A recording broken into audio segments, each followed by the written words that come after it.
இன்னைக்கு மார்கழி 1 பிறந்திருக்கு.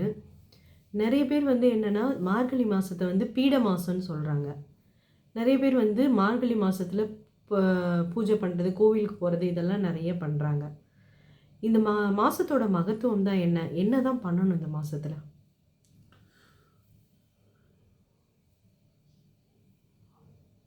மார்கழி மாதம் என்பது பீடை மாதம் என்கிற எண்ணம் தவறு. சுபகாரியங்கள் எதுவும் பண்ணுறது இல்லையே, பண்ணுறது இல்லை தான். காரணம் என்ன? அந்த மாதத்தில் மாதங்கிறது எப்படி முடிவு செய்யப்படுகிறது அப்படின்னா, சூரிய பெயர்ச்சியை வச்சு முடிவு செய்யப்படுது. 12 மாதத்துக்கு 12 சூரிய பெயர்ச்சி ஆகும். சித்திரை 1ஆம் தேதி மேசராசிக்கு வருவார், வைகாசி 1ஆம் தேதி ரிஷபராசிக்கு வருவார். அந்த மாதிரி ஒவ்வொரு மாதமும் அந்த சூரிய பெயர்ச்சி ஆகிற நாள் தமிழ் மாதத்தின் முதல் நாள் சூரிய பெயர்ச்சி ஆகுது. அதை வச்சு தான் தமிழ் மாதம். ஸோ அந்த வகையில் சூரியன் ராசி மண்டலத்தில் 9வது இடமான தனுசுங்கிற இடத்துல அந்த சூரிய பகவான் வரும்போது அது மார்கழி மாதம்னு சொல்லப்படுகிறது. ராசி மண்டலத்தில் அஷ்டம மாதமான கார்த்திகை மாதமே நமக்கு நிறைய நல்ல விசேஷங்கள்லாம் நடத்துகிறாங்க, முகூர்த்தங்கள்லாம் இருக்குது. மார்கழிக்கு முகூர்த்தம் கொடுக்காததுக்கு காரணம் என்ன? மார்கழி மாதத்தில் சாமி நிறைய கும்பிட்றதுக்கு காரணம் என்ன அப்படின்னு ஒன்று நம்ம ஆன்மீக காரணம் இருக்கிறது, ஜோதிட காரணம் இருக்கிறது. ஒரு விஷயத்துக்கு எந்த காரணமும் இல்லை, அது ஒரு மித்து அல்லது நம்பிக்கை அப்படிங்கிற மாதிரி இருக்குது. என்னென்னா, அது பீடை மாதம்னு சொல்கிறது ஒரு அபத்தமான விஷயம். அன்றைக்கி எதுவுமே செய்யக்கூடாதுன்னு சொல்கிறது தவறான விஷயங்கள் தான். முகூர்த்தம் போடலை பஞ்சாங்கத்தில்ங்கிறது உண்மைதான். முகூர்த்தங்கிறத அதை அவங்க குறிக்கிறது இல்லை. மார்கழியில் முகூர்த்தமே கொடுக்கறது இல்லை, அது உண்மைதான். அது ஏன் எப்படி அப்படின்னா, ஒரு காரணம். ஒரு கிராமங்களெல்லாம் பார்த்திங்கன்னா திருவிழா வச்சுருந்தாங்கன்னு வச்சுங்களேன், அந்த மாதம் கல்யாணம் வைக்கிறாங்களா? வைக்க மாட்டான். ஏன் வைக்கிறது இல்லை? ரெண்டும் ஒன்றா பண்ண முடியாது. அப்போ 2ல் 1 ஏதாவது பண்ணணுன்னா எதுக்கு முக்கியத்துவம் கொடுப்போம் அப்படின்னா, கடவுளுக்கு தான் முக்கியத்துவம் கொடுக்கணும். பிரதானமானது தான், ஊருக்கு தான் முக்கியத்துவம். அந்த மாதிரி மார்கழி மாதத்தில் கடவுளுக்குரிய மாதமாக இருப்பதால் மனிதனுக்குரிய, அதாவது கடவுளுக்குரியதுன்னா அது பேரின்பத்துக்குரிய மாதமாக இருக்கிறதுனால மனிதனுக்குரிய சிற்றின்பகாரங்களில் அதில் செய்கிறதில்லை. முகூர்த்தம்னா கல்யாணம் பண்ணுறதில்லை, பெரிய பெரிய விஷயங்களில் அந்த மாதத்தில் செய்கிறது இல்லை. அது காரணம் இது தான், வேறு ஒன்றுமே இல்லை. அது இல்லைன்றதுக்கு காரணம் இது தான். 2வது, அது மகத்துவமான மாதமாக இருக்கிறதும் ஆன்மீகத்துக்குரிய மாதமாக இருக்க காரணம் என்ன அப்படின்னா, ஒரு ஜாதகத்தில் 1ஆம் இடம், 5ஆம் இடம், 9ஆம் இடம், இந்த 3 இடங்களை திரிகோணஸ்தானம்னு சொல்லுவோம் நாங்கள். திரிகோணஸ்தானம் 3 இடம், லக்னம், பஞ்சமஸ்தானம், 9ஆம் இடம் ஆன்மீக ஸ்தானம்ன்ற. இதில் ஆன்மீகத்துக்கு ஒரு கிரகம் இருக்குது, காரணம் இருக்குது. லக்னத்துக்கு ஒரு கிரகம் இருக்குது, காரணம் இருக்குது. அதாவது ராசி மண்டலத்திலேயே முதல் நம்பர் மேசம், 5வது திரிகோணத்துக்கு கிரகத்துக்கு பேர் சிம்மம், அந்த கிரகத்துக்கு பேர் சூரியன். 9வது இடமான தனுசு ராசிக்கு அதிபதி பேர் குரு பகவான்.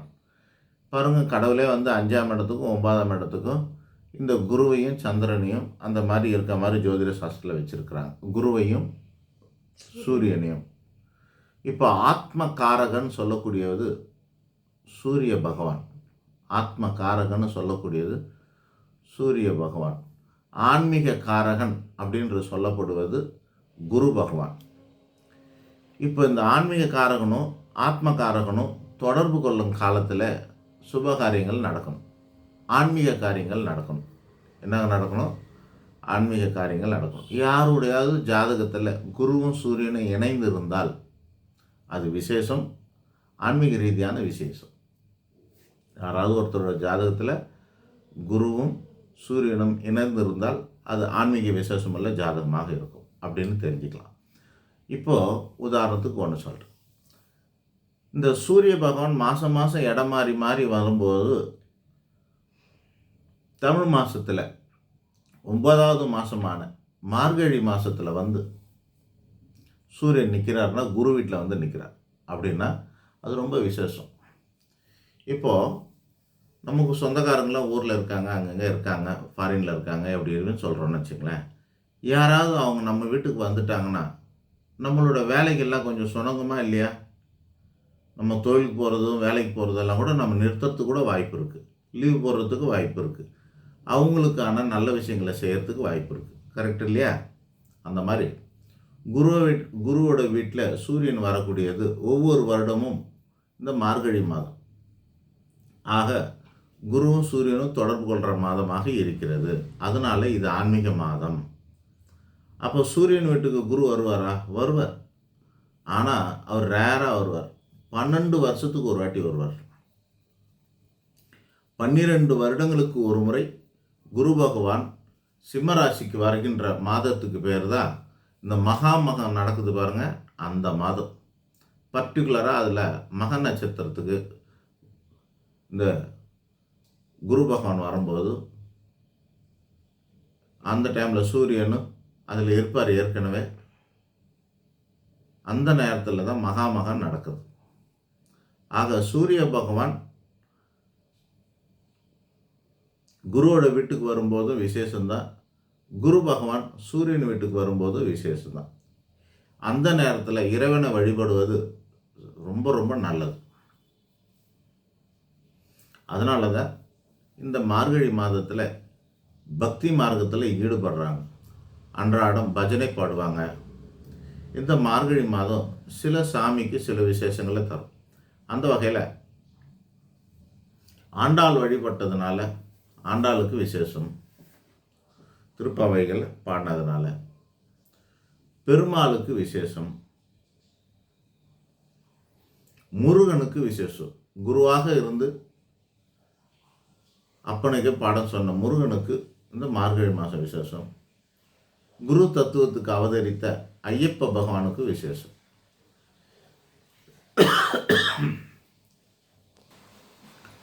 ஆக முருகனுக்கு விசேஷமான மாதம், ஐயப்பனுக்கு விசேஷமான மாதம், பெருமாளுக்கு விசேஷமான மாதம், ஆண்டாளுக்கு விசேஷமான மாதம்.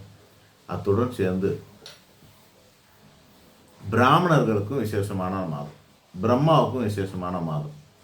பிரம்மாவுக்கு சரியாக கொண்டாடுறதில்லை, அதனால் பிராமணர்களுக்கு விசேஷமான மாதமாக இந்த மாதம் குரு மாதங்கிறதுனால இதெல்லாம் நன்மை. இப்போது இந்த பிராமணர்கள்லாம் வந்து அகரகாரன்ற அந்த மாதிரி சேர்ந்து இருந்த காலங்களெல்லாம் நம்ம எப்படி இந்த ஐயப்ப பூஜையை வந்து போடுறோம். நம்ம இன்றைக்கி எங்கள் வீட்டில் ஐயப்ப பூஜைன்னு அந்த மாலை போட்டவங்கலாம் கூப்பிட்டு பண்ணுவாங்களே, அந்த மாதிரி பிராமணர்கள்லாம் ஒவ்வொரு நாளும் ஒவ்வொரு வீட்டில் விசேஷமாக பக்தி பண்ணுவாங்க. கோவில்கள்லாம் வந்து இசை நிகழ்ச்சி நடத்துவாங்க. மார்கழி உற்சவமாக இசை உற்சவங்கள் நடத்துவாங்க. திருவாரூரில் மட்டும் இல்லாமல் அங்கங்கே சபாக்கள்லாம் கூட நடக்கும். இந்த மார்கழியில் எல்லாமே பக்திக்காக. இது இறைவனுக்கு வழிபடுறதுக்கு உகந்த மாதம் என்பதனால நம்மளுடைய சொந்த நிகழ்ச்சிகள் எல்லாம் தள்ளி போடுறதுக்காக மார்கழியில் நம்மளுடைய சொந்த சம்பவங்களெல்லாம் நடத்துறதில்லை. எந்த வகையான சுப நிகழ்ச்சியும் நமக்கான நிகழ்ச்சிகளை தள்ளி வச்சுட்டு அது எல்லோருமா கொண்டாடக்கூடிய விசேஷங்களெல்லாம் நம்ம நடத்திக்கிட்டு இருக்கிறோம். இதுதான் இது. அது பீட மாதம்னு அர்த்தம் கிடையாது. எந்த வகையான தீங்கும் நடக்காது. அதெல்லாம் ஒரு பிரச்சனை கிடையாது. பல பேர் வந்து இந்தியாவில் பல மதங்கள்லாம் இருக்குது. எல்லா இடத்துலையும் வந்து அவங்கெல்லாம் வந்து மார்கழியில் முகூர்த்தம்லாம் வைக்கிறது உண்டு. அதெல்லாம் ஒன்றும் பிரச்சனை கிடையாது. பிராமணர்கள் கூட வச்சுக்கிறாங்க. சாதாரணமாக நம்ம வந்து பஞ்சாங்கத்தில் அது கொடுக்கறதில்ல. நாளை வந்து கொடுக்காம விட்டுறாங்களே ஒழிய முகூர்த்தம் கொடுக்கறதில்ல. இது ஒன்று தான் காரணம்.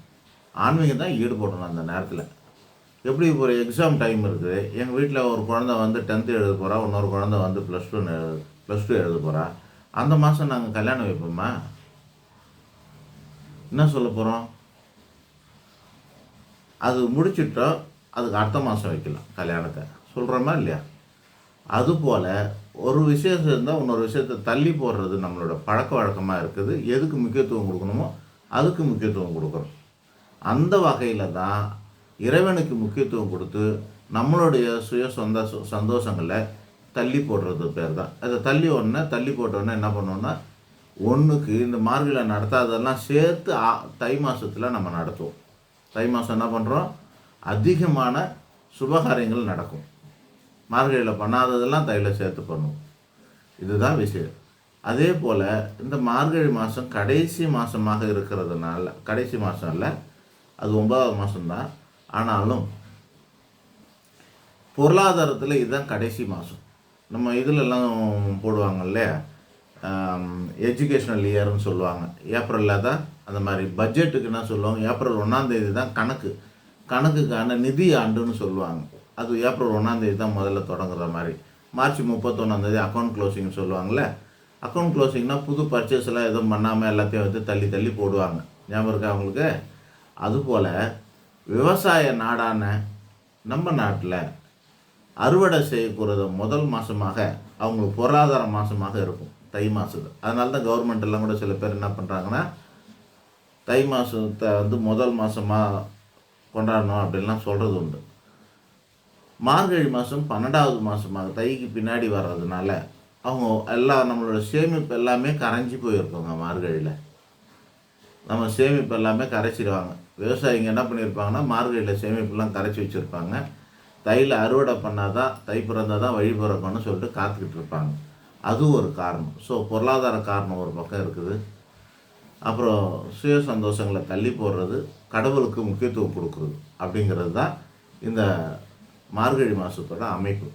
இதை புரிஞ்சுக்கிட்டால் போதுமானது. நன்றி, வணக்கம்.